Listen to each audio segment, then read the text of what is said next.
In this video, I'm going to be making pasta alla amatriciana. Stay tuned.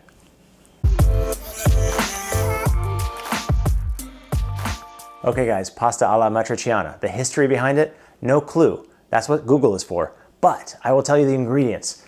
You have guanciale, you have your tomato, you have your pecorino cheese, and you have your pasta. It's very simple. I mean, it is a classic, simple pasta dish. This doesn't even take longer than 15 minutes. It is so easy to put together, and you need this in your repertoire, especially if you want a tomato pasta dish. There's not too many of those on my channel. Here's one for you guys. Super easy to make, 10, 15, 20 minutes, 30 minutes tops, and you're gonna love it, and you can make it forever. So stick around, learn this recipe, and enjoy.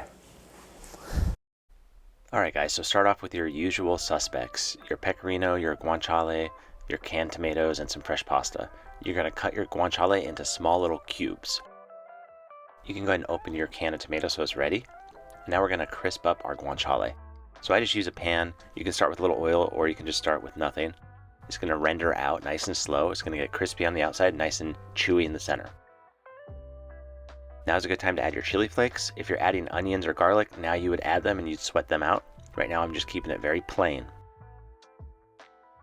Now add your tomatoes, and you're going to incorporate that fat into the tomatoes, and you're just going to cook it down until it's a nice consistency. You can use already made tomato sauce, and all you have to do with that is just heat it up. But for this recipe, I'm using fresh canned tomatoes. I like that acidity, and I like the freshness. So while that tomato sauce is reducing, go ahead and cook your pasta. We're going to cook our pasta about 80% in the water and 20% in the sauce. So once it's cooked, drain it, add it to the sauce, and you're going to give it a nice little toss while cooking it over medium heat. Don't add your cheese yet, just cook it as is. Once that sauce comes together, that starch releases, everything looks really nice. Go ahead and thicken it up and finish it with cheese. Remember to always turn your heat off, add cheese, be very generous.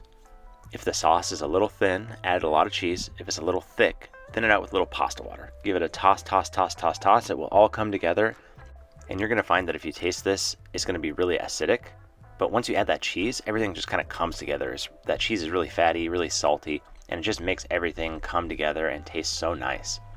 Make sure you grate a generous amount of Pecorino Romano over the top of it. All right guys, I hope you enjoyed this video. If you did, make sure you hit that like button, hit that subscribe button, and if you have any questions, leave them in the comments below. And if you tried this dish, let me know how it turned out. Stay tuned for more videos coming soon, and thank you for watching.